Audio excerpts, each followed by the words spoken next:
Good afternoon, everyone, and welcome to our ARCSI webinar. I'm glad to introduce Curt Kempton to you today. He's going to talk about 3 tricks to help improve your sales close rate. Curt has worked with service professionals all over the world every day for the last 10 years. We have worked with him in the past at our ISSA show as part of his company ResponsiBid. We've also lined up Curt to speak at the show this year in November, and so this should provide a nice tease into his session that is coming up. Before I turn this over to Curt, I want to remind you, if you have any questions, please post them in the question box that is on your go-to dashboard. Curt will get to those questions at the end of the session. And I do want to remind you that you don't only have to ask questions about the session. Curt has claimed himself as a milkshake connoisseur, so please do ask questions about that because I'd like to hear what he has to say. And with that, I'm going to turn it over to Curt. Thank you. Oh, thank you so much. Appreciate that, Aaron. Oh, man.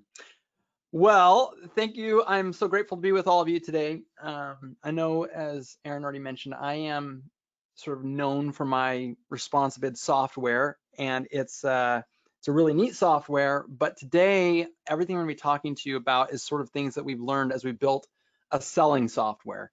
The software itself is not going to be a key component of what we talk about today.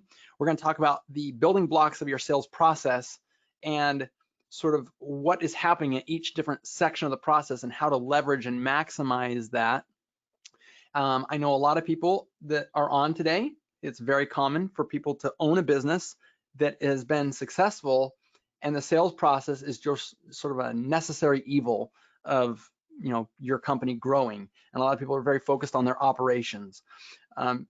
I myself, as you're going to see in this presentation, I would not consider myself a great salesperson by like human nature, but it is important to me to take this part of the business extremely seriously and to give it a lot of thought and attention. I'm probably not going to teach anything super brand new today, but what I am going to show you is how everything works together. And by taking your sales process even more seriously than you already are and more deliberate and intentional, you're going to see that your customer's entire experience pivots on this first really instrumental part of building the customer and business relationship.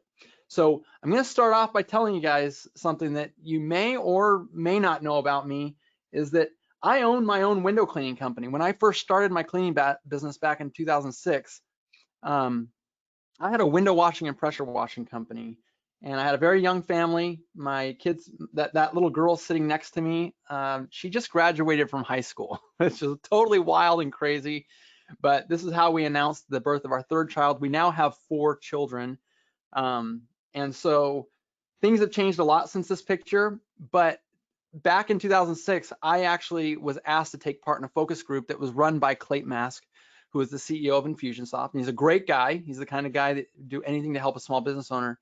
It just happens to also be that he's a New York Times best-selling author who runs an $80 million company that was known as Infusionsoft, now known as Keep. So back in those days, this focus group was held at Infusionsoft's headquarters in Chandler, Arizona. It's the kind of place that's got Nerf guns and a cereal bar. As you can see here, a football field, keeps all the employees in a happy mood all day. But Clayt's company wanted to focus the focus group to answer some questions about experiences with their software that I had been using and was one of the very first users of. It was at the time also called Confusionsoft, and they were trying to really improve their business. So I sat at the table, and this is Clayton Mask. He was in this medium-sized conference room with me. We were all surrounded by glass walls, these Nerf guns I was telling you about. And when I looked around the table, I noticed that there were lawyers, medical practice administrators, there were real estate executives there. Basically, I felt like I was the only blue-collar worker there. And before they got started, Clay asked, will each of you tell me what type of things you do to strengthen your company culture? So as the focus group started going around the table and saying what kinds of things they offer to their employees, I started to feel sick. I remember a chiropractor talked about how all their employees were given 2 weeks off and free time up in a cabin that they had bought as a company, as a retreat for different families in their company. A real estate broker said that they take all their employees on a week-long cruise every year. a dentist that talked about giving employees every other Friday off paid, and then he treated them and their families to a week-long trip to Disneyland once a year. And I just wanted to crawl under the table and die. Because at the time, I didn't really have any employees. I had one independent contractor. My company was at a really tough growing stage. Most of you have probably been through this, is I basically had to double in size in order just to hire a full-time employee. And it wasn't that I was afraid of growth. I just didn't know what I didn't know. I was 26 years old. I was as green as a business owner could be. And I was surrounded by business people who could afford to send their employees on paid vacations. And that was so far out of reach for me that as far as I was concerned, they might as well have been sending all their employees on a trip to Mars for a little getaway. So I was starting to get super embarrassed about how I was going to answer. And I couldn't even make up a story under this sort of pressure. I was just wanting it to be over. So as they're going around the table, I was next up, and I could tell there's no getting out of it. So my palms are all sweaty, and I was just hoping that when I opened my mouth, that the words would come out. So finally, when it was my turn, I opened my mouth and I pushed out these words. I said, well, I don't have a sexy company like all these other people. We're just a window cleaning business. And I remember as those words came out, I remember just being so proud of myself that I called it a window cleaning business and not a window washing business, because of course that would have been so much less cool. but that's when something super weird happened. Clay Mask, again, CEO of a massive company known for company culture that's absolutely amazing. He went from lighthearted to super serious. His face fell really flat and his eyes were like locked on me. And now I didn't want to die anymore. I just wanted to evaporate. I had done something really wrong. I just couldn't tell what it was that I did that was wrong. But based on the look that he was giving me, I knew that I had done something very, very wrong. And I wanted to rewind, go back and fix it. But here's the good news. Luckily, I couldn't go back in time and I couldn't take it back, because what Clay was about to teach me was one of the most important, probably the most embarrassing, but probably one of the most important lessons of my entire life. He was standing on the opposite side of the conference table. He put both his hands down on the table. He leaned forward and all of his weight was on his hands, and kind of like, you know how you rest it between your shoulder blades? So anyway, he was leaning so far in from across the table that it felt like he was somehow inches away from my face, even though looking back on it, he had to have been at least 8 feet away. But his eyes were like tractor beams into my soul. And all the eyes in the whole room were on him. It got super duper eerily quiet, and my face must have been like covered in panic. He looks around the table as if he and everyone else in the room were inside of a joke that I was on the outside of. He lifted his finger off the table and he said, "I'll take this," as if he like was trying to quiet everybody else in the room. And you could hear a pin drop, but my chest was screaming. And he said, and I quote, this is a direct quote. He pointed directly at me and he said, "Shame on you. Shame on you." And I started trying to get all my thoughts together so that I could start apologizing for whatever it was that I said. I was hoping maybe a tornado or a hurricane would come and take me away, make the pain stop. But he said, "Shame on you if you don't think that your business is sexy. Who exactly are you expecting to take on that role? Your customers? Your employees? You can't find your business to be sexy. It'll never become anything that anyone ever wants to dedicate their life to." And so I was stunned. I knew that what he said was true, but the sting of it was almost more than I could bear. I remember everything in the room almost got a little bit blurry. I may have even teared up. It was a huge blow to my ego. I was, as you saw in that picture, I was very young. But as I said before, Clay's a really good man. And he followed up, he said, "You have the privilege of building your business into something that you want it to be. Never forget that you never have to work somewhere that isn't sexy." So since this has all happened, of course, my rage at the moment all melted away, and I love this man. I absolutely love him. He pivoted everything. And you're all thinking to yourselves, why in the world is Curt talking about this? I thought this was a meeting about sales. Well, that moment changed everything for me. We went on to that little special moment of embarrassment went on to fuel the next 3 consecutive years of me winning the IWCA's Professional Image Award.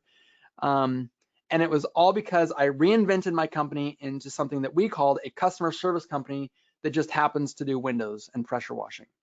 So you better believe when I sold my services, I was not selling clean windows and concrete. I was selling an experience, and I brought my employees in on this whole game that we played, and I was able to hire employees that my competitors couldn't. In fact, I told any applicant that was looking for a laborer position that they would hate working for us because you're applying for a customer service company that just happens to do windows and pressure washing. So that was pivotal, and it's important that we build everything that we talk about on today is that you have something great. Don't ever let yourself think that you don't have something that's sexy. Allow this critical moment in my life to take a little bit of root in hopefully your life. I know that as traumatic as it was for me, it probably resonates even more with me, but I hope that you guys understand that you can build your business into an extension of you. And I hope you feel inspired to create something more than just a mundane labor job, because my promise to you is that if you'll open your mind to what I'm going to show you today, you're going to close more jobs because of the kind of company you are. You'll be able to charge higher prices because of the way that you explain that to other people, and you'll be able to do it all with a whole lot less effort. So I'm going to be sharing with you 3 things today. And the very first thing I want to explain is that when someone talks to you in our whole internet-based world, there is about a 70% chance that this person has already done all the work that they need to make the decision. They just need to be pushed over the wall. And so I'm going to just show you this little formula here. This is the pattern of all sales. It doesn't matter how fast or slow the person's moving through this process, but with the information age and the age of cell phones, this is the way that everybody flows, and it's very consistent. It's important to note that most of the process is done during research mode. So we're going to talk about what curiosity, research, and decision-making processes look like. I'm going to explain all that out to you, but just understand that the craziest part of everything here is that most of us aren't even participating in research mode. And so as I go through this, I want you to be reflecting on what can you be doing to take part in the research mode of your customer. So it works like this. First, someone says, I wonder what it would be like to have my home cleaned by a maid service or a home cleaning service. Or I wonder how much it would cost to get a X, Y, or Z done to my home or my business. That curiosity is a very quick, it can be something that someone dwells on over time, but it's a bunch of little quick pricks. Think of it that way. It's basically that little pin that gets someone to say, I'm going to grab my phone and start figuring this out. That research mode, if we were to define that, that is the part of the process where the customer is trying to answer the questions of curiosity. Now, of course, one of the biggest questions of curiosity is going to be pricing. And as some of you know, Responsibid is designed to be a tool that you control to allow your customers to work through that particular process. But you don't have to use Responsibid in order to get pricing in front of a customer as quickly as possible. Your competitors may even make it so difficult that your customers are willing to go to even greater lengths to get to that part of their research. But it's very important to understand that when someone goes to your website and you wee all over yourself, as they call it, meaning they go to your website and goes, we've been in business 10 years and we have these colors of trucks and we, blah, blah, blah, blah, blah. They call it weeing all over yourself because it's we this, we that, we, and you forget that the customer's research is, I have this problem. How am I going to, what does it look like in my life if I, take care of this problem using your company? Or what does it look like if I was to have this solved? How does it affect my pocketbook? So research can be about lots of things. Will you show up on time? Will you damage my property when you're working on it? What happens if something turns up missing after you're gone? There can be lots and lots of questions that people have. And you'll find that most of the time you could build a pile of questions and they're all the same. But nonetheless, decision-making mode is that last part, and that's usually about the time that someone is getting ready to call you or talk to you. And that's why I say most people aren't participating in research mode. Most people have a business card that they hand out, or maybe even a door hanger, and maybe even a website. And a lot of the door hanger on someone's door might actually be part of curiosity, might create some curiosity. But unfortunately, in the home services world, if you think about the way you buy things, you probably would find that if you went to your website and your website was weeing all over yourself and just talking about how great you are, the problem is that you might not be your website or the different ways that you give customers to research you might not be focused on that part of the buying process. And so what happens is that customers end up finding themselves having to move to the calling process when they may not quite be ready with or done with research mode. So let's focus on research mode and let's talk about how you can capitalize on this very important part, because the more you participate in customers' research, the more likely you'll be part of that decision. So first, let's talk about looking at things from the customer's point of view. And let's visualize the chain of events and what they look like specifically, so that you can see the opportunities that are lying right out in the open in front of you. Okay, this is a visualization of the construct in your brain that you have during research mode. So we have two different axes here. We have the qualitative axis, which is the bottom, research mode. We can't put a number here. It's just, and it could be different for other people, but it's definitely something that you're doing when you're on Amazon trying to figure out which widget to buy, or when you're trying to figure out who you're going to choose to paint your house, is that how happy will I be, and how much money, the other axis we use, is how much would I have to spend to get there. Now on this graph, you can see that there are dots being plotted, and those dots are very easily categorized in how expensive they're going to be, but to the degree that they go down on the axis, this chart could be different for other people. And you don't realize you're doing this in your head every time you make a purchase because it happens so fast, and it probably doesn't look exactly like this in your mind's eye. But at its core, this is what we're trying to do. How far down the happiness scale do I need to go? So if this was a car, how far towards the Lamborghini are we going to go before the dollar amounts necessitates that we don't go any further? Now, keep in mind that even though that sounds very logical, the happiness level part can be very subjective. So for example, as you already know, I have 4 kids. So let's just pretend that red dot on the far end would make me very happy, but it'd be very expensive. But here's the thing, with 4 kids, I don't want a Lamborghini. I got other goals in my life. So that red dot for me, I almost might rule Lamborghini out because it's not gonna make me happy. I might be looking at Toyota Sienna down on the end of that, right? So keep in mind that because that is subjective, you need to know your audience, because if you're selling Lamborghinis to people who buy Lamborghinis, that's great. But if you sell Lamborghinis to people who want to buy Toyota Siennas, then that won't work very well. So all of the research mode needs to speak directly to the people who you're going to make happy in your own specific way. Because when they get to decision mode, everybody wants to make good choices. And when you go through this process, we're all hardwired in our minds to get to the end feeling emotionally happy and logically feeling like we did the right things. So the process I'm going to take you through right now is that I'm going to use some products in this example that hopefully you don't know a ton about with me here. And I'm going to ask you to sort of go through this process sort of blind. And then at the end, we're going to tie this back to how it works for your business. So what I'm going to do is I am going to ask you to pick a watch that you think you're most interested in. So here we have something called the Liege watch. It's a blue watch with a gold and silver band. It's got 3 buttons on the side. You can actually kind of see the gears. I don't know if you can see that in that bottom circle. There's gears in it, and we've got the day of the week and the date. So there's all of that stuff right there. It's actually a pretty nice watch as far as looks go, I would say. Note that the numbers are in Roman numerals, which I think that might have something to do with being more of a fancy pants than the average person.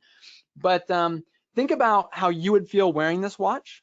Think about how you might feel if someone was, noticing your watch. How would you feel, like as far as like status maybe? And then think about, how much money would you spend on a watch like this? How much would you like it? Would it tell you the time the way that you like? Would it send off the message to people that you want? Okay, so that's the Liege. The next one is called the Patek Philippe. So is also, it's going to have the 3 dials down in, also has the day. It does show you the month and the date. So that's kind of cool. This one doesn't actually write the numbers out, not even in Roman numerals. We got 2 buttons on the side as opposed to the 3 in the previous, and a leather band around the back. It appears to be sort of goldish in color. You know, there's a lot of tiny little hashes all the way around. This is another watch with this leather band is going to give it a different look. I want you to sort of imagine in your mind, how would you feel if someone noticed you wearing this watch? How much would you be willing to spend on a watch like that? Would it send off the message you like? Could you read the time on it conveniently enough? Okay, last watch. This is called the My Gear. This one actually has a cloth band. We went back up to 3 buttons, and we only show the number 12. You got to guess the other numbers all around the outside. But again, 3 dials in the middle. You know, you probably notice the trend here is that I'm trying to keep these watches in a similar category, but I want you to think about how much money would you spend on a watch like this? What would it do for you as far as any status? What would it do for you as far as whatever a watch could do for you? How much do you think something like this would be worth? And I'd like you to just, as you look at these 3 watches, which of these watches do you pick? Which one matches your style the best? I realize that they're all pretty similar in quite a few ways, but I promise you they're quite different the more you learn about them. So just take a quick moment, think about that. And now I'd like to give you a new piece of information. This is how much the watches cost. Okay? So our Liege is a $25 watch, and the My Gear is actually the least expensive watch you can buy at Walmart. But that middle watch there, the Patek Philippe, almost $1 million. And if you watch the video on YouTube about this specific watch, it's actually a fascinating video. The guy in the video can't believe that they can make a watch like this for under $1 million. It's actually mind-blowing. But here's what I'd like you to get out of this, is that when you didn't have context of price, if I was to show you these watches and ask you how interested in each of those watches you were, you didn't have enough research mode done in order to feel at all confident saying, I choose that or this.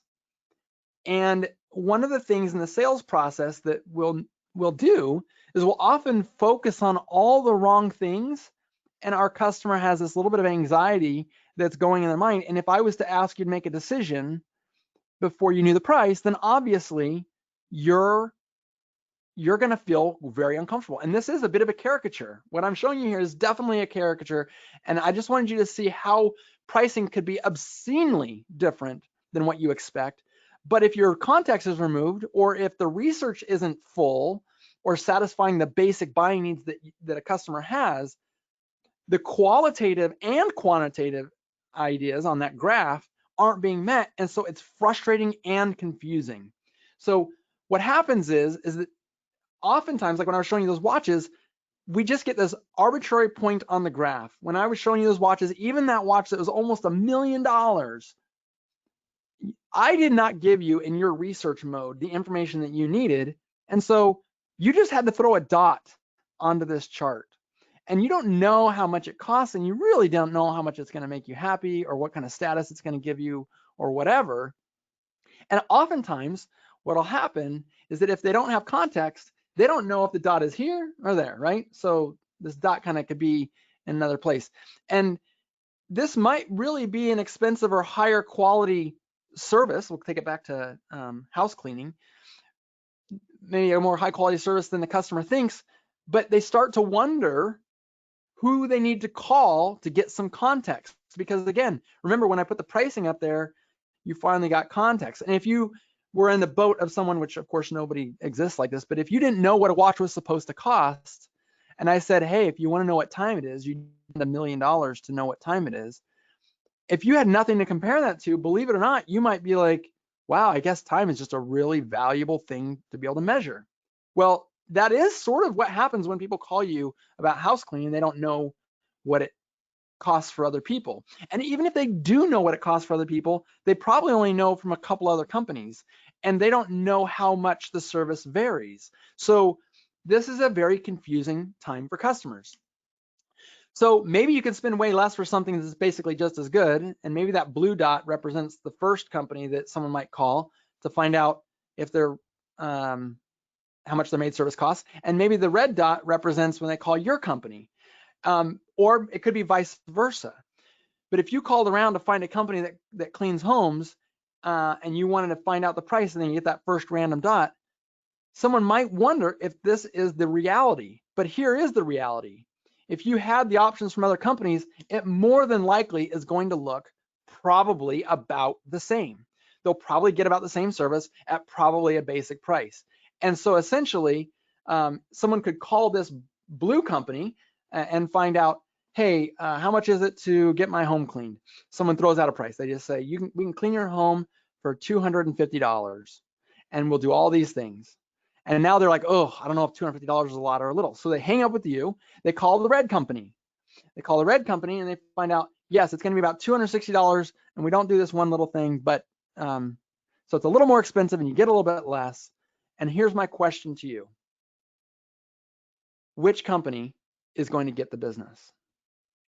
It's a sad, but I think it's a definite truth in the world of convenience, is that the red company very likely is going to get the business. So why is that? Why would someone make that decision?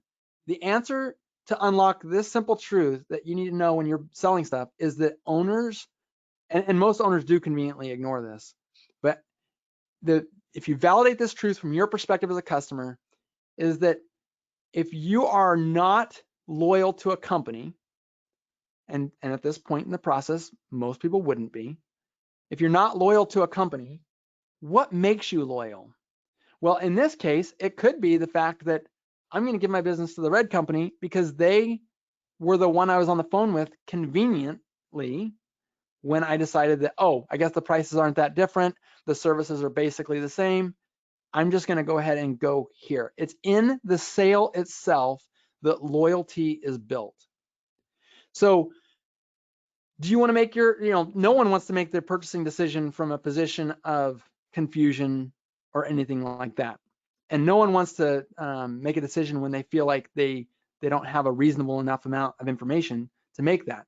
So in this situation, for this chart, what happens is that two companies gave an ultimatum, and the person had to go through enough friction to get enough ultimatums to make the decision. And so the point I'd like you to think about right now in your particular process is, how much friction are you putting in the process? Because you need enough friction to get traction with your customer, but not so much friction that it feels like a slog. Now, we know that every business is every good relationship does not start with ultimatums, right? We know that ultimatums are a bad thing. So here's the presentation for you. When a customer calls you to get a quote, hopefully you're giving them 3 options to choose a package with you.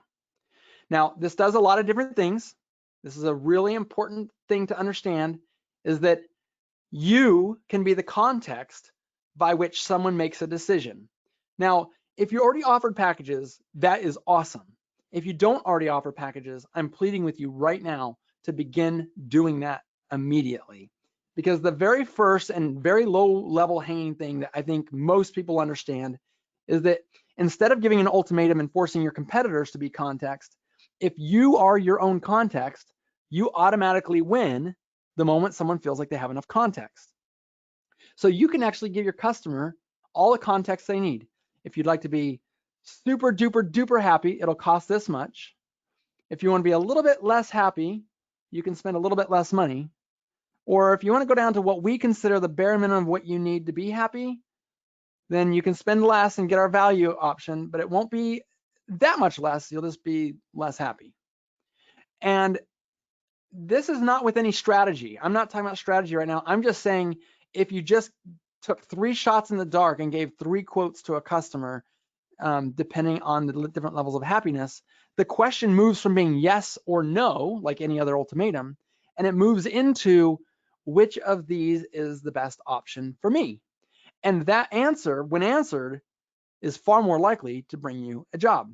Now, this is sort of a normal pricing strategy. This is someone who probably put some thought into it and built some packages, and it might look like this. But I want to show you another strategy. Now, this strategy is a very tried and true strategy. This is what we would call like the massive upsell or the big value proposition. What we do here is we say, you can spend the least amount of money with us and be pretty happy. You can also spend another few dollars with us and be quite a bit happier. But if you give us tons and tons of crazy amounts of money that you probably view as unrealistic, we can make you happier than you ever imagined. Now, this strategy, to be clear, the goal is not necessarily to sell a lot of the high-priced item.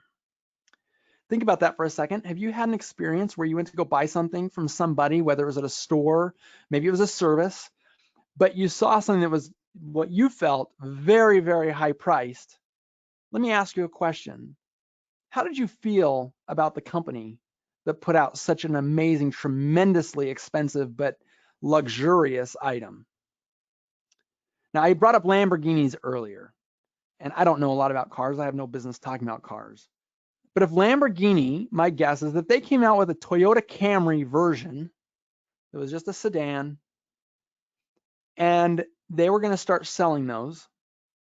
Do you think they could get more or less money for their exact equivalent to a Toyota Camry than Toyota gets for their Camry? Well, I think I would hope that we all know that just the Lamborghini stamp on the front is raising the price of an equivalent to kind of the mundane. That strategy is called price anchoring. And this trick alone, if you are strategic about your offerings and you made a package that truly did offer something very luxurious, and you did offer it at an incredibly high and fair price, but high price for what it is, think about what that does as a brand to your company. And think about the way it positions you in front of that customer. Now, let's just say that that customer came in and they thought that a house cleaning should cost somewhere around $20 to $30. Now, you realize that that's a totally unreasonable price. No one can stay in business cleaning homes for $20 to $30. I mean, you might be able to like drive up and then drive away for that price, but you certainly couldn't like get out of the car and actually do the work. And so that's an unfair thing that happens all the time. If we go back in time here, let's just go back to this. If they called you and you're the blue company, and in their mind, they thought that a house should cost about $20 to $30 to get cleaned, and then you quote them $180 per cleaning, they automatically think that you must be this really high-priced guy at the top. This is highway robbery. Well, when they call the competitor and they find out that they're charging about the same price, that's when their reality sets in. So what you can do here is you can help reset someone to reality by taking them and showing them what is possible and how much that might cost. So what could happen is you take that person who would have gotten off the phone with you saying you're insane for how much you charge. You're number one on Google, you're rating really high, you get that first call opportunity, and then you find out that they think that you're highway robbery. They call the competitor and find out you're the same and do business with the competitor. Well, in this situation, now what you can do is you could say, we offer high value cleaning for high value dollars. And we also offer these other cleanings. And what happens is that their price in their mind went from a $20 to $30 price range to a $480 or $600 or $800 price range. And all of a sudden they're like, well, heck no, I'm not doing $700 or $800. Guess what? They weren't going to do $200 either. So now when you tell them about the $200 and the $180 jobs, all of a sudden they're starting to think, well, budget wise, I could probably afford that. Obviously, I don't think my $20 to $30, you got to reset them from the false reality that they were in. And now you have the opportunity to do business with them. So that's another pricing strategy.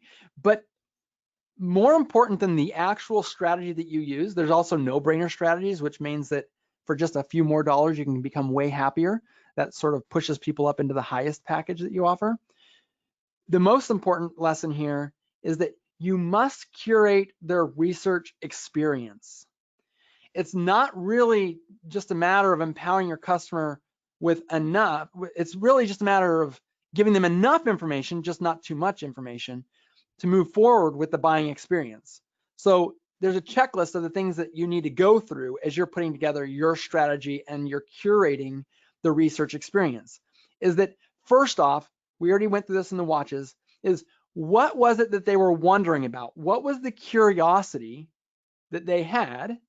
And did we address that curiosity part in the research that we made available to them as they were Google searching? Did they feel like the information that they received was not too one-sided? If someone thinks they're reading propaganda, they automatically start looking other places. So can you provide this information in a way, if it was the watches, I wasn't trying to sell you any one specific watch, but when I gave you the context of everything, all of a sudden, the watch that you might have been more interested in became much more clear in your own mind. And the fact is that if your customer is getting information from you that quenches their curiosity and also doesn't feel like it's propaganda, then the next question is, do they feel that they have enough information to not regret making the decision? Did your experience of helping them through the research, and this could be part of your sales process too, is did they feel that you gave them enough information in order to feel like they know what could go wrong and how you would address things that could potentially go wrong? I'll give you an example with Apple computers. When you buy any Apple product, the next thing they want to sell you is Apple Care. And Apple Care is not cheap. So it's like, I'm buying this expensive piece of equipment and you're charging me more to make sure that if it goes bad in the next 2 years, that you'll take care of it. Huh. Well, on the surface, as I say it that way, it sounds pretty unreasonable. And yet they sell Apple Care after Apple Care after Apple Care. And why is it? Because someone needs to have enough information to know that they will not regret making the decision. The fourth thing that you need to make sure that you've done in this research experience is that they need to feel that the specific factors that they need addressed, the things that they are caring about during the research. The curiosity isn't necessarily what they cared about. During the research process, they start to uncover how it all works. And now they say, well, I care about someone showing up on time. I care about the person coming into my home being background checked. I care about the fact that I'm going to have the cell number to be able to text message or call the actual cleaner coming to my house. Whatever the specific factor is, as they uncover and start to have the realization, they need to feel heard. Now, that could be just like a really quick thing that happens in their own mind. It also could be a very deliberate thing that everybody wants to feel very understood. For example, background checks. If you do background checks for your employees and you just quickly say they're background checked, they might want to know, well, what are you background checking against? What is my, in my house, I live in a very nice neighborhood and you'll have to get codes for my house. You may have the perfect protocol in place, but if in their research mode, they don't learn about that protocol, then they might not feel that the specific factors that apply to their scenario aren't being accounted for. And again, research mode is very one-sided. So even if you are doing the right thing, if they don't get to learn about it, the company that makes a big deal out about, accounting for those factors on their website is far more likely to get the phone call. And we know that 70 to 80% of the decision is already made before they want to pick up the phone in most buying situations. All right, the last thing that needs to happen in the research experience, it's very important, is that they must feel that the value of what they will receive will be greater than or equal to the amount of money that they're going to part with. The greater the divide between the amount of money that they're asked to give and the amount of value or happiness that they'll receive, which again, I know it's perceived, but if there is a large gap in the favor of how happy that they will be, the more loyal a person will tend to be. So once you satisfy all these research things by any means necessary, the customer will be more likely to include you in decision mode. So where do we put this research stuff? Where are we going to put it? We're going to put it on the website. We're going to make blog posts that will rank well for questions that people are asking on Google. I've already covered a few of those types of questions regarding background checks, but it could be far more than that. It could be about the guarantees that you offer. It could be about the, in our case, 5-star window care, it was about the customer service experience that they will receive. So that's very important. It could also be the way that the customers get the price for your services. This is very important if people aren't going to call without qualitative references. How are you going to help someone understand when their very first question is, how much will it cost to get my home cleaned? How can you answer that without them having to take that step towards decision mode before they're actually ready? The way you position your marketing materials, the way you wrap your trucks, the email campaigns you use, the t-shirts or uniforms that you wear, anything your customer can find in the moment of their curiosity. So once all that's been taken care of, they will be ready to unconsciously slip into decision mode. So let's talk about decision mode. This is going to be item number 2. This is the part we all take for granted. And this is the thing that's really important, is that your competitors are ignoring this whole process by and large. But when curiosity moves to research and moves to decision, this is the thing that most people say. I can't sell services unless I sell the customer face to face. If you are in this mode, if you are the type of person who can only sell your services face to face, I'm telling you that there is absolutely a group of people who only want to be sold face to face. But you must recognize that the number of people who want to make their decision with another human being standing right in their face is getting smaller and smaller and smaller every single day. So here's people who are loving it when you say things like that. Thumbtack and Home Advisor have made their whole entire living off of saying, as long as businesses keep believing that that's true, and we see all of the signals that are happening in today's day and age, people would rather get on their phone and find a Lyft or an Uber before walking out on the street and hailing a taxi, right? People would rather go on their phone and buy their groceries almost now. They'd rather go through the self-checkout line than going through. We're actually finding that almost 70% of all people purchasing groceries are going through a self-checkout line now instead of through a cashier. Most bank transactions are now happening through their phone on online banking, even checks being deposited. People are buying cars out of vending machines now in order to avoid car salesmen. But here's the thing. The group is getting smaller and smaller. And there is a group of companies out there, Thumbtack and Home Advisor are 2 examples, who say, yes, we know how customers want to buy. They want to buy digitally. They want to get their prices quickly and efficiently. And they make a promise that is a lie to their customers. And they say, you can come in, get a price through us, and we'll make it quick and convenient. And then what they do is they promise the customer that they're going to have this really nice experience that flows along with what they're expecting. And then they yank it away, and they have a bunch of people go in front of the customer doing exactly what they would have done anyway. But Thumbtack sold them back to you because after they went to your website and couldn't get a price, they went back to Google until they found this promise that was made to them. And then they said, oh, good, I'll do this. And then you ended up paying for the person who was potentially already on your website. So here's what I'm recommending, is that in the decision-making process, once the customer has enough information, and we've already talked about packages, how important they are. This is an example of a few packages you might put in front of your customer. Now, this is a house washing example. I know it's not home cleaning, but house washing on the exterior, I've put the prices in front of you. You see those select buttons? Those select buttons are critical because in the moment, you've had this moment happen to you, in the moment where someone goes, I'll just go ahead and go with that. That just moment, and you can see here, this is a very high price. We talked about the outliers pricing strategy earlier. So someone who might have only wanted a $286 house washing, they might upsell themselves into a $1,375 house washing just once it's positioned properly. And they say, I'll just get this done. Let's just conveniently get this marked off.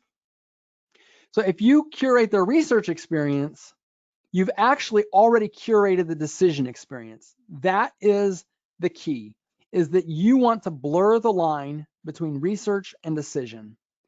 The more you can get people to answer the questions that they have in front of them and move them from what other questions do you have? What other questions do you have? And ask them, is this something that you'd like to move forward with? That is where you will find that your customers will not even need to be closed, because as they go through that process, they are going to become endeared to you. Now, we're basically coming to the end here, and I want to make sure that you understand the final point. In research, there is the potential to run into something that is unshoppable with you, and that is you. That is your company. That might be the special things that you offer from a cleaning perspective. It might be all sorts of other things. But your personality, who you are as a person, cannot be hijacked by another company. If someone wants to do business with you, they must do business with your company. I'm going to give you an example. This is Dawn Winter. She actually does have a home cleaning service, Dawn to Dusk residential and commercial cleaning service. And Dawn wanted to be able to present. She came to our ResponsiCon conference 2 years in a row. The first year, she learned about a unique selling proposition and why, she was a great, she has a great company, and she learned a lot about how to position her company as special. But here's what makes it so special, in my opinion, is that when she came to our conference the second year, where we offered video recordings for them to record what's special about their business, Dawn got up the courage to do what none of her competitors would, and she stood in front of a camera and basically told customers why, even though she wouldn't be the one cleaning their house, they had her guarantee that they would be taken care of, and that all the things that they need would be personally guaranteed by her. Well, guess what? Now that this is a proposal that she attached this video to the beginning of every proposal. So every customer, regardless of who gives the quote, whether it's from our website or whether it's a person out in the field or whatever, when they see a quote, and we've already talked about packages enough, this unique selling proposition of Dawn was integrated directly into the pricing process. The decision-making process was that they hooked into what we call a unique selling proposition, and what you've probably heard before, it's really broken down into 3 categories. There's personality that can be unique, and that's, I think, what Dawn does a really good job of. There can be promises or guarantees that you make that are completely weird and unique, and then there could just be promises that everybody makes. And, you don't pay unless you're happy. All of us feel like that's super special, even though really probably all of your competitors offer it. So the moral of this story is the unique selling proposition is what makes you unshoppable. And don't ever forget that when you are talking about what makes you unshoppable, it's anything that you present during the sales process or your marketing process that is so good that your competitors would dare not offer it. That's what makes it unique. And the fact that it's good enough that somebody would say, well, I'm definitely going with that company. That's what makes it a selling proposition. I'll give you an example. We have a heating and cooling company here, and their advertising is, you don't pay if we don't show up on time, you don't pay a dime. And guess what? When you're shopping for a $5,000 air conditioning unit and it's 120 degrees outside, showing up on time and the prospect of getting a free unit is very appealing. So remember that if you've chosen a good unique selling proposition, your competitors probably don't want to offer it, or it's just something about you that's so special and so great that customers would be very much wanting, or it can be a guarantee that's so good that if you do a good job, the customer will be happy because you kept your promise. But if you don't do a good job or you fail, the customer is still happy because your promise was that good. So that's everything that I prepared for you. We have quite a bit other stuff that we'll be talking about at the actual ISSA conference, but I wanted to sort of give you guys a prime feel for what we do at ResponsiBid when we're talking to people about their actual internal processes. So make sure that you've got a way to curate that research mode, how to make your research mode take into account the positioning of your company against others and yourself, and how to flow it directly into that decision mode. Don't let it feel disjointed, and make sure you're selling something that's completely unique that your competition can't even sell against.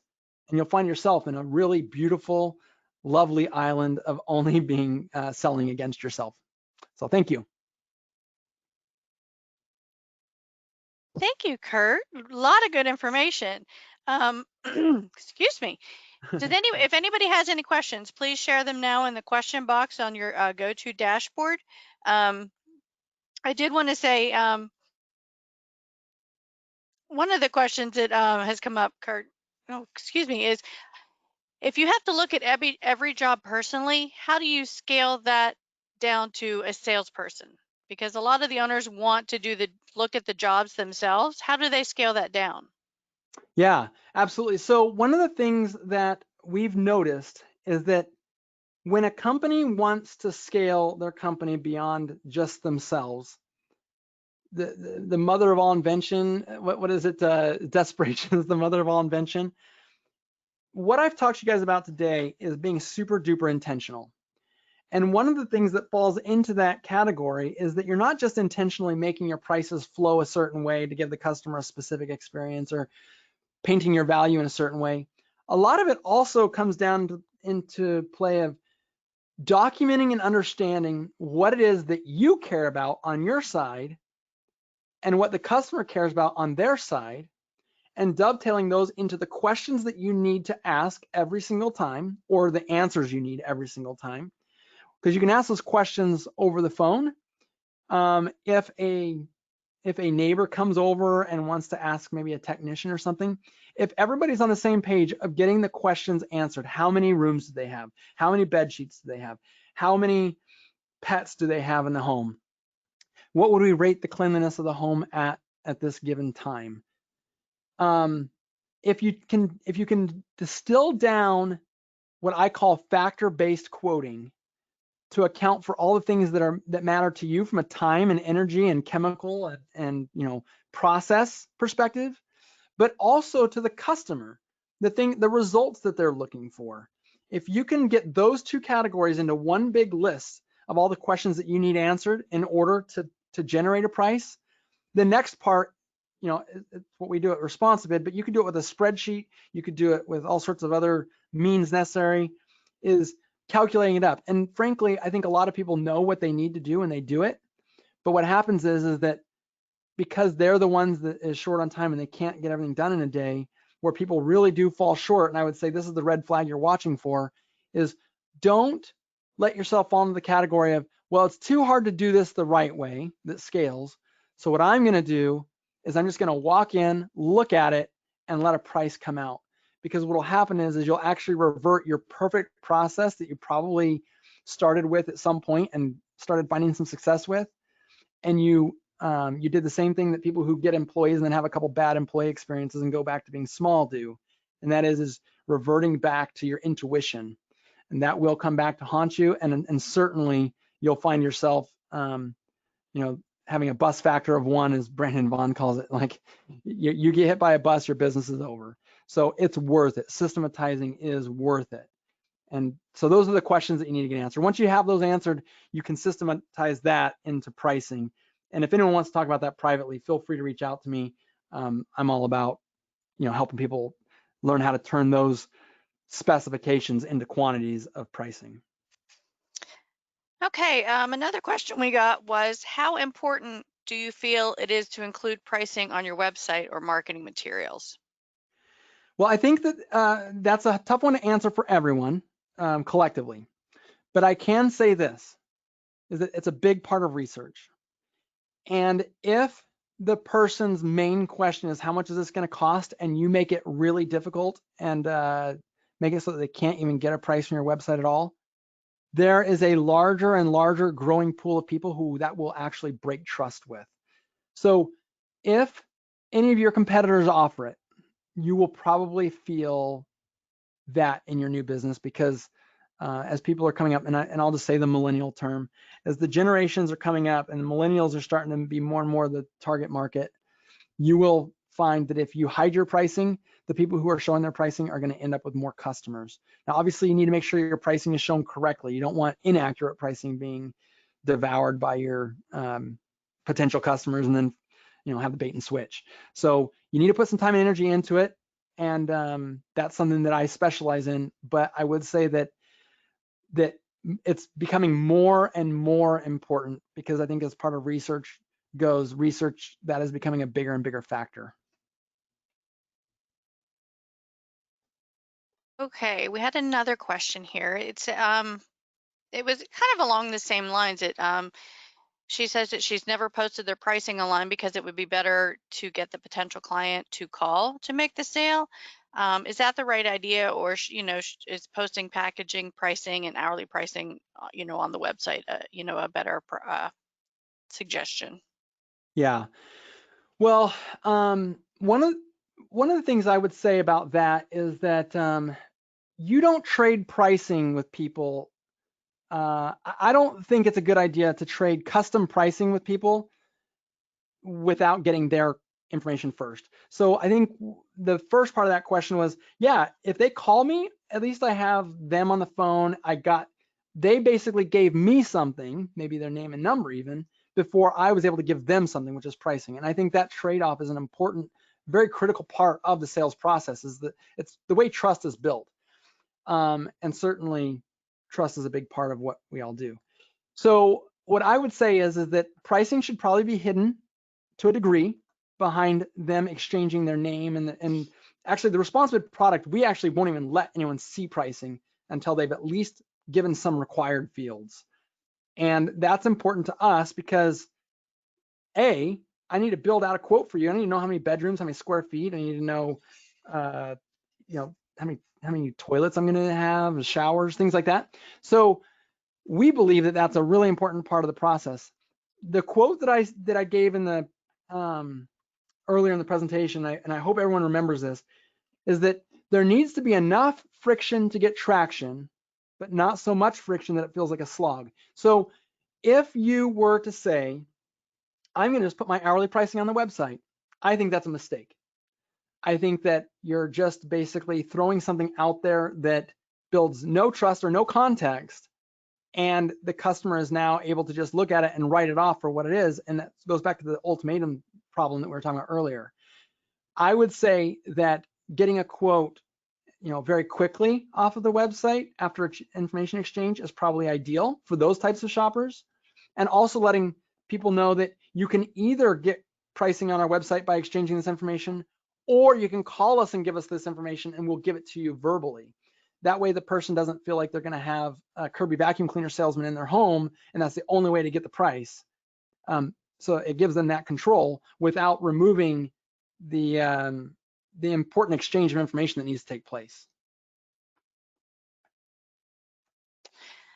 Okay, and then one last question we have here, because we are at 2:01, but it says, do you recommend or not recommend hiring interns for sales positions?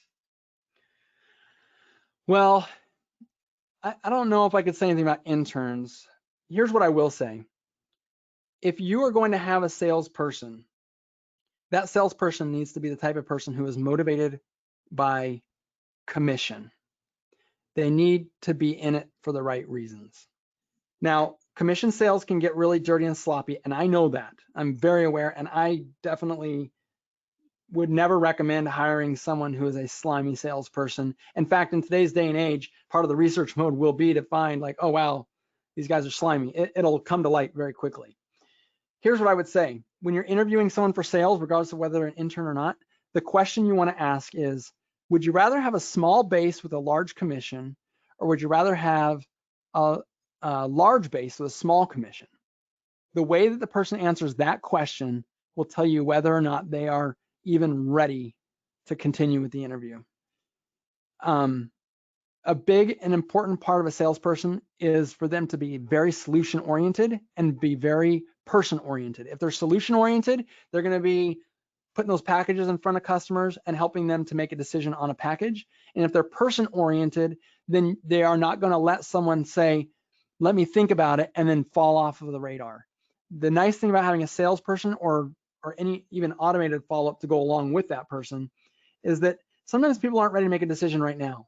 But if through your follow-up and tenacity and the salesperson's follow-up and the way that the tenacity is perceived, that particular experience can be more important than the pricing and more important than even the service that you give, because they understand that the person who's trying to get them to pick a package is trying to help them as a person.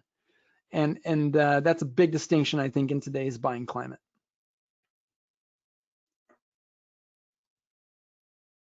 Okay, I think that answers all the questions that we had. Thank you again, Curt. That was a lot of good information, and like I said, it's a nice tease for what we'll be hearing some more from Curt at the ISSA show this year. I do want to remind everyone that we have Don Finn on next week's ARCSI webinar. He's going to be talking about what's going on through the pandemic. He participated in our town hall in the spring, and actually he will be at the show as well. And then on August 25th, we have our first residential marketplace, a technology showcase. We're going to be featuring 4 different software vendors that are associate members of ISSA that can explain their products and answer any questions that you have. So I think that wraps up for today. If you want to register for any of the other programs and to see what else is coming up, please visit our website at arcsi.org. Again, that's our program for today. I hope you enjoyed everything and stay safe, everyone. Thank you.